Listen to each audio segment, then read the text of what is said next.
जरा सोचो तुम्हारे बगीचे में लगा वो आम सा पेड़ एक विशाल काय जीव में बदल जाए। मेरा नाम है विशाल, अनोखी फिल्म्स में आपका स्वागत है और चलिए सुनते हैं हमारी आज की कहानी। कहानी की शुरुआत होती है एक 13 साल के लड़के कॉनर से, जिसने एक पहाड़ी की चोटी पर अपनी माँ का हाथ जकड़ रखा था क्योंकि उसकी माँ खाई में गिरने ही वाली थी। कुछ ही पलों में कॉनर का हाथ छूट गया और उसकी माँ नीचे गिर गई। तभी अचानक कॉनर की आंख खुली और उसे एहसास हुआ कि ये तो बस एक डरावना सपना था। फिर सुबह उठकर उसने अपने और अपनी माँ के लिए खाना बनाया क्योंकि उन्हें कैंसर है। उसकी माँ ने उसे भरोसा दिलाया कि डॉक्टर्स उसे फिर से कीमोथेरेपी देने वाले हैं, जिससे वो जल्द ही ठीक हो जाएगी। इस दौरान कॉनर की नानी उसका ख्याल रखेगी, लेकिन कॉनर को उनसे कोई खास लगाव नहीं था। फिर स्कूल में हैरी नाम का एक बदमाश लड़का उसे घूरता रहा और छुट्टी होने के बाद उसे बुरी तरह पीट दिया। उस रात जब वो सो रहा था तो घड़ी में जैसे ही 12:07 हुए तो उसे बाहर से जोरदार आवाजें सुनाई देने लगी। उसने बाहर जाकर देखा तो उसके घर के पीछे का पेड़ एक अजीब सी चीज में बदल चुका था।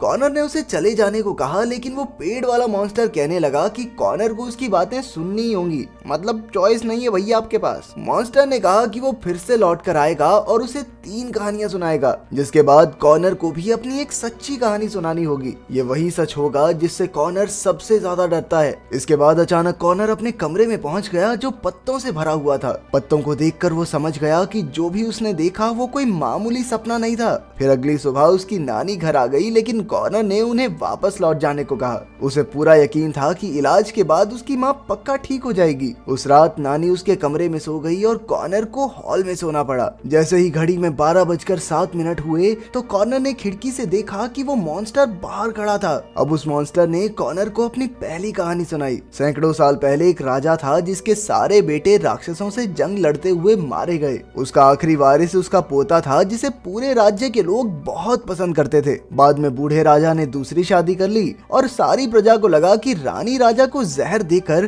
खुद राज्य को हड़पना चाहती है। लेकिन कुछ समय बाद राजा खुद ही बीमार होकर मर गया। अब वो जवान रानी राजा के पोते से शादी करके फिर से रानी बनकर रहना चाहती थी, लेकिन वो राजकुमार एक किसान की बेटी से प्यार करता था और उसके साथ भाग गया। रात को वो दोनों एक पेड़ के नीचे सो गए और वो पेड़ कोई और नहीं बल्कि यही पेड़ था जो अब मॉन्स्टर बनकर उसे कहानी सुना रहा है। सुबह जब राजकुमार उठा तो उसने देखा कि किसी ने उसकी प्रेमिका का खून कर दिया था। उसने पेड़ से मदद मांगी और पेड़ जिंदा हो उठा। फिर राजकुमार ने पूरे राज्य को बताया कि रानी ने ही उसकी प्रेमिका को मारा है। ये सुनकर सभी लोगों ने महल पर हमला कर दिया और इसके बाद किसी ने रानी को दोबारा नहीं देखा। लेकिन सच तो ये था कि वो मॉन्स्टर रानी को बहुत दूर एक सुरक्षित जगह पर छोड़ आया था, जहाँ वो लोग उस तक पहुँच ना सकें। ये सुनकर कॉर्नर ने कहा कि उसे कातिल की जान बचाने की क्या जरूरत थी। इस पर मॉन्स्टर ने बताया कि असल में रानी तो कातिल थी ही नहीं, बल्कि राजकुमार ने खुद ही अपनी प्रेमिका को मारकर उसका इल्जाम रानी पर लगाया था ताकि राजगद्दी पर हक जताने वाला और कोई ना बचे। इसके बाद उसने राजा बनकर कई साल तक वहाँ राज किया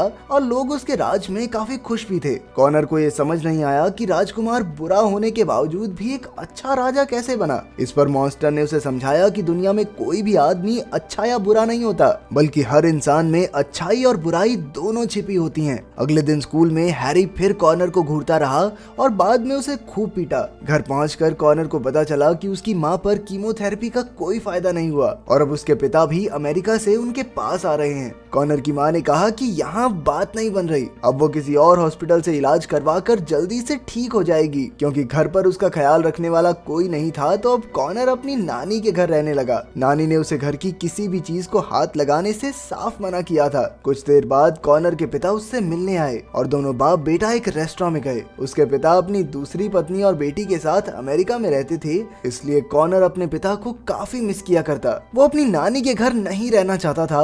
वो चाहता था कि उसके पिता उसे भी अपने साथ अमेरिका ले जाएं, कुछ भी करके बस नानी से पीछा छूटे उसका। खैर रात को 12:07 पर वो मॉन्स्टर एक बार फिर से उसके पास हॉल में आ गया। अब वो कॉनर को दूसरी कहानी सुनाने वाला था। कहानी में वो दोनों करीब 150 साल पीछे पहुंच गए, जहां विज्ञान की नई दवाइयों के आने से लोग पुरानी जड़ी बूटियों की दवाइयों से कतराने लगे थे। वहीं एक गांव में एक बूढ़ा हकीम रहता था जो जड़ी बूटियों से दवाइयां बनाया करता, लेकिन लोगों को अब उसकी कड़वी बेकार दवाइयों की कोई जरूरत नहीं थी तो वो उसके साथ काफी बुरा बर्ताव किया करते। उस समय कॉनर के घर के पेड़ के पास एक चर्च हुआ करता था। हकीम ने इस पेड़ को काट कर दवाइयां बनाने की सोची, लेकिन पादरी ने इसके लिए साफ मना कर दिया। पादरी गांव वालों को पुराने अंधविश्वासों से निकालना चाहता था, इसलिए उसने भाषण देकर सबको हकीम के खिलाफ कर दिया। लेकिन एक दिन उस पादरी की दोनों बेटियां बेहद बीमार हो गई और कोई भी डॉक्टर उन्हें ठीक नहीं कर पा रहा था। कोई रास्ता न बचने पर पादरी अपनी बेटियों का इलाज करवाने हकीम के पास पहुंचा। लेकिन हकीम कहने लगा कि तुमने मुझे वो पेड़ नहीं दिया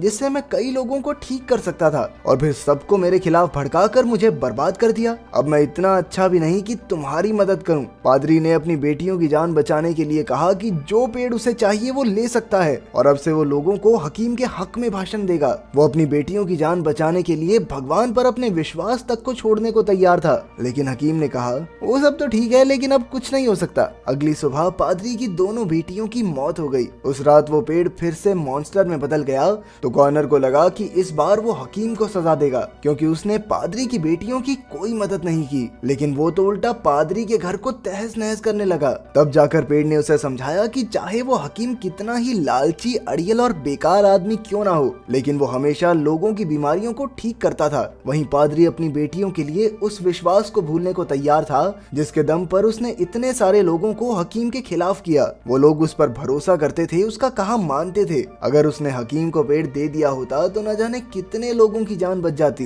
पादरी का विश्वास दिल से नहीं बल्कि डर की वजह से था। आखिरकार कॉनर भी पादरी का घर तोड़ने में मॉन्स्टर की मदद करने लगा। लेकिन जैसे ही वो असलियत में लौटा तो पता चला कि उसने तो नानी के घर की गेम बिठा दी थी। ये सब कोई सपना नहीं था, बल्कि उसने सच में सब कुछ तोड़ दिया था। जब नानी घर लौटी तो उन्हें इतना गहरा सदमा लगा कि उनके मुंह से एक शब्द नहीं निकला। उन्होंने चिल्लाकर आखिरी सलामत बची चीज भी तोड़ दी और कॉनर से कुछ नहीं कहा। उन्हें इतना उदास देखकर कॉनर को भी काफी पछतावा हुआ। अगली सुबह उसके पिता ने उसे बताया कि नानी तो मम्मी के पास हॉस्पिटल में है। कॉनर ने पूछा कि क्या सामान तोड़ने के लिए उसे सजा मिलेगी, लेकिन न जाने क्यों उसके पिता कहने लगे कि सजा देने का कोई खास मतलब नहीं बनता। अगले दिन स्कूल में उसी लड़के हैरी ने उसे घूरा लेकिन पीटा नहीं। उसकी हालत पहले से काफी खराब थी। उसकी माँ ने बताया कि अब उनके बगीचे जैसे पेड़ से दवाई बनाकर उसका इलाज किया जाएगा और उम्मीद है कि इससे वो जल्द ही ठीक हो जाएगी। उस रात कॉनर 12:07 तक इंतजार करता रहा। उसने बगीचे में जाकर पेड़ को पुकारा और वो मॉन्स्टर सामने आया।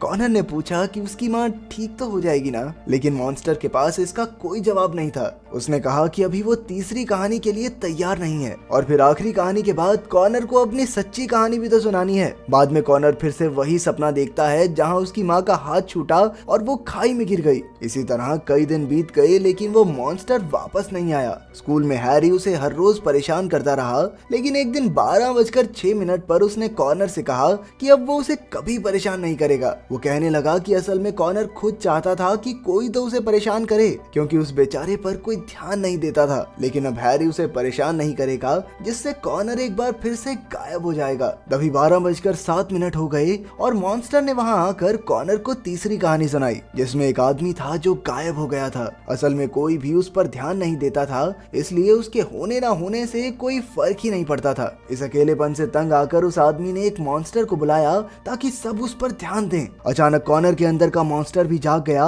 और उसने हैरी पर हमला करके उसकी बुरी तरह धुनाई कर दी। अब कॉनर प्रिंसिपल के सामने था। उसने बताया कि हैरी इतना जख्मी हो गया कि उसे हॉस्पिटल में भर्ती करना पड़ा। कॉनर उसे पीटते हुए बस यही चिल्ला रहा था कि वो गायब नहीं है, उसका भी कोई वजूद है। खैर, प्रिंसिपल ने भी उसके पिता की तरह ही कहा कि उसे सजा देने का कोई मतलब नहीं बनता, क्योंकि उससे कोई फर्क नहीं पड़ने वाला। बाद में वो अपनी माँ से मिलने गया, लेकिन अब उनकी हालत और खराब हो गई थी। नए इलाज से भी कोई फर्क नहीं पड़ा। अब उनके बचने की कोई उम्मीद नहीं थी। ये सुनकर कॉनर भावुक हो गया और अपने घर लौट आया। वो कब्रिस्तान से होता हुआ पेड़ के पास पहुंचा और उस मॉन्स्टर को जगाया। कॉनर ने गुस्से में उस मॉन्स्टर से पूछा, उस पेड़ ने मेरी माँ को ठीक क्यों नहीं किया? और अगर वो ठीक नहीं हो सकती थी तो ये उल्टी फुल्टी कहानियां सुना के मुझे परेशान क्यों कर रहे थे तुम? लेकिन मॉन्स्टर ने कहा कि वो तो कॉनर के बुलाने पर ही आया है। इस पर कॉनर भी कहने लगा कि हाँ, तो अपनी माँ को ठीक करने के लिए बुलाया था मैंने तुम्हें। पर वो कॉनर की माँ को ठीक करने नहीं बल्कि उसे ठीक करने आया है। फिर मॉन्स्टर ने कहा कि चौथी कहानी का वक्त हो गया है, जो कॉनर को सुनानी होगी।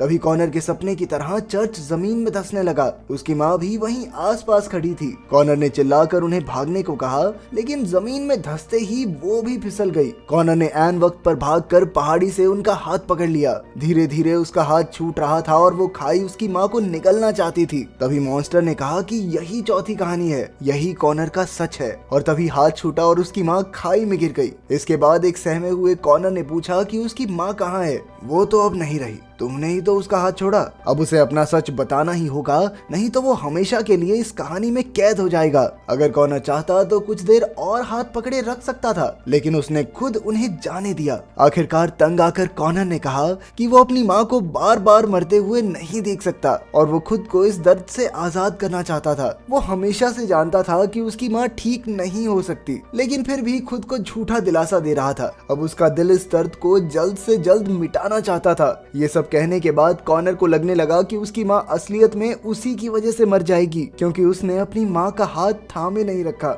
लेकिन मॉन्स्टर ने समझाया कि इसमें कॉनर की कोई गलती नहीं है, क्योंकि वो तो बस अपने दर्द को खत्म करना चाहता था और आखिरकार हर इंसान यही तो चाहता है। उसमें भी राजकुमार और हकीम की तरह अच्छाई और बुराई दोनों हैं। आखिरकार कॉनर थककर सो गया और उसकी नानी उसे ढूंढते हुए वहां पहुंची। वो तुरंत उसे गाड़ी में बैठाकर हॉस्पिटल ले गई और रास्ते में कॉनर ने उनसे चीजें तोड़ने के लिए माफी भी मांगी। उसकी नानी ने कहा कि वो दोनों एक दूसरे से बहुत अलग हैं, लेकिन एक चीज है जो उन दोनों को आपस में बांधती है और वो है कॉनर की माँ के लिए उन दोनों के अंदर बसा बेइंतहा प्यार। वो दोनों एक दूसरे के गले लगकर रोने लगे। बाद में दोनों हॉस्पिटल पहुंचे जहाँ कॉनर की माँ अपनी आखिरी सांसें गिन रही थी। तभी 12:07 पर मॉन्स्टर ने वहां आकर कॉनर को सच बोलने को कहा। वो बच्चा अपनी माँ से लिपट कर रोने लगा और कहा कि माँ मुझे छोड़कर मत जाओ ना। उसने उन्हें जोर से गले लगाया और इसी तरह आखिरी बार अपनी माँ को अलविदा कहा। मरने से पहले उसकी माँ भी उस मॉन्स्टर को देखकर मुस्कुराई, मानो वो पहले से उसे जानती हो। आखिरकार कॉनर अपनी नानी के घर रहने लगा,